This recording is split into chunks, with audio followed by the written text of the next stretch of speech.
Halo sahabat Premier, kali ini saya berada di Orthosport dan Wellness Center Rumah Sakit Premier Bintaro. Bersama saya ada Dr. Taufan, dokter spesialis kedokteran olahraga. Ya, kita akan bincang-bincang sedikit nih, Dr. Taufan. Dr. Taufan kan tahu bahwa saya punya pasien banyak penyakit jantung koroner dan kadang-kadang sudah ke fase lanjut heart failure atau gagal jantung. Kira-kira bisa nggak dilakukan wellness center di sini pada pasien-pasien seperti itu? Oke, baik. Terima kasih dok sudah hadir ke sini dok. Selamat datang juga di Orthosport and Wellness Center. Ini fasilitas baru kita di Rumah Sakit Premier Bintaro dok. Untuk pasien dengan masalah jantung sendiri, biasanya yang kita lakukan adalah apabila mereka sudah clearance dok. Clearance, dalam artian gini, apabila mereka setelah serangan, umumnya tahapan berikutnya adalah mereka menuju ke rehabilitasi dulu dok. Rehabilitasi jantung yang dilakukannya di rehabilitasi medik dok. Setelah melewati fase itu, lalu dianggap sudah dapat mandiri dok, dan boleh pulang. Setelah itu baru bisa kita latih di sini dok. Jadi tujuannya dilatih di sini adalah untuk menjadi secondary prevention atau pencegahan serangan berulang dok, dan juga meningkatkan kualitas hidup mereka dengan kondisi misalkan heart failure. Begitu dok. Jadi kalau setelah mereka stabil, saya kirimkan ke sini, nanti akan dibuat program latihan olahraganya gitu dok? Benar dok, jadi biasanya di tahap awal mereka tidak langsung program dok. Jadi kita pantau dulu, karena mungkin sebagian tidak paham sebenarnya olahraganya sebenarnya harus seperti apa tekniknya. Karena mereka harus paham dulu secara kualitas gerakannya, lalu yang aman tuh seperti apa. Setelah mereka paham dengan kita ajarkan, dengan kita pantau langsung, baru kita bisa lepas mereka untuk latihan mandiri dok. Begitu. Kira-kira olahraga seperti apa dok yang akan diajarkan di sini selama program latihan itu? Oke, latihannya tetap semua dok, whole dok. Jadi latihannya ada unsur latihan kardionya, ada unsur latihan kekuatannya, dan ada unsur latihan fleksibilitasnya atau kelenturannya. Dengan ketiganya merupakan program yang sifatnya tailor-made, jadi akan unik ke setiap pasien dan setiap diagnosis penyakitnya dok. Oke. Gitu. Jadi setiap pasien memiliki program yang mungkin berbeda dengan kondisinya mereka masing-masing. Ya, iya. Jadi itu dilakukannya apakah setiap hari atau memang ada terjadwal khusus gitu? Oke, kita maunya mereka terjadwal sih dok. Terjadwal, jadi biasanya tidak setiap hari dok. Jadi dalam seminggu sekitar 2-3 kali mereka akan hadir ke sini. Setiap mereka latihan akan kita cek dulu sebelumnya kondisinya seperti apa. Tentu akan kita lakukan tensi, kita ukur nadinya. Lalu mungkin apabila mereka punya problem dengan gula darah juga kita ukur juga dok gula darahnya. Jadi mereka dapat masuki program latihan dengan kondisi yang aman dok. Dan yang kedua, sepanjang program latihannya juga kita pasangkan heart rate monitor dok. Jadi apabila heart rate-nya tiba-tiba atau denyut nadinya tiba-tiba melonjak melewati batas, kita akan tahan.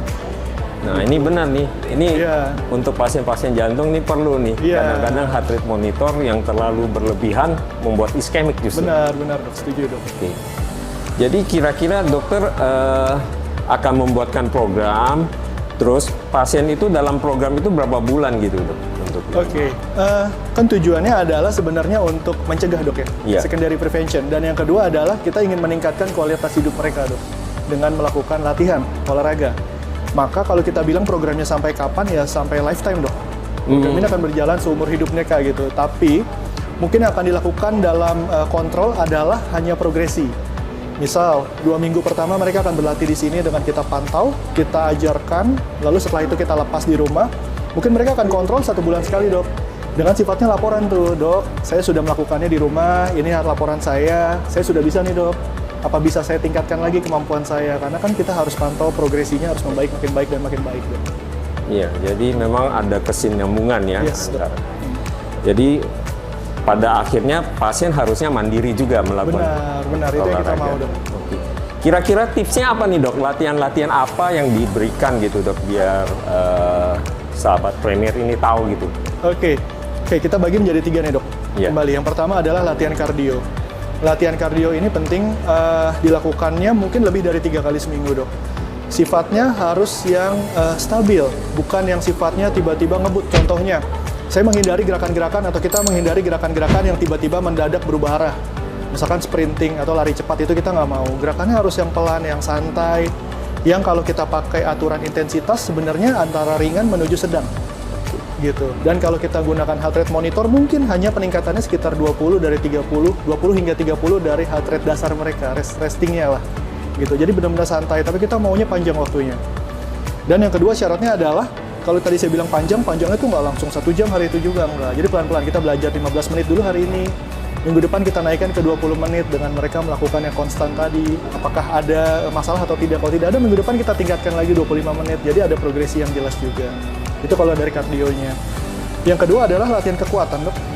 Latihan kekuatan juga sama sifatnya. Kita mau mereka tetap mempertahankan massa otot mereka atau bahkan meningkatkan massa otot mereka. Karena yang kita tahu juga, dok, kalau ototnya bagus kan sirkulasi metabolismenya juga baik ya, dok ya? Betul.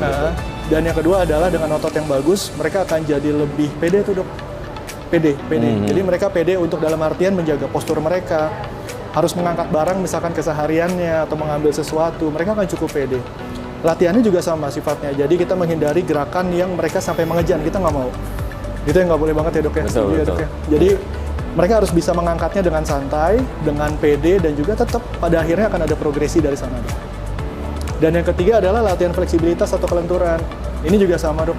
Jadi kita mau ototnya lentur, tidak kaku, dan yang dapat menyebabkan mereka punya masalah karena kekakuan ototnya. Mungkin itu, dok. Oke, menarik sekali nih, Dr. Taufan. Jadi sahabat Premier sekalian, meskipun terkena serangan jantung, gejala gagal jantung, jangan lupa tetap beraktivitas karena mempunyai manfaat yang cukup baik bagi kesehatan pasien-pasien jantung. Sampai ketemu lagi di episode berikutnya.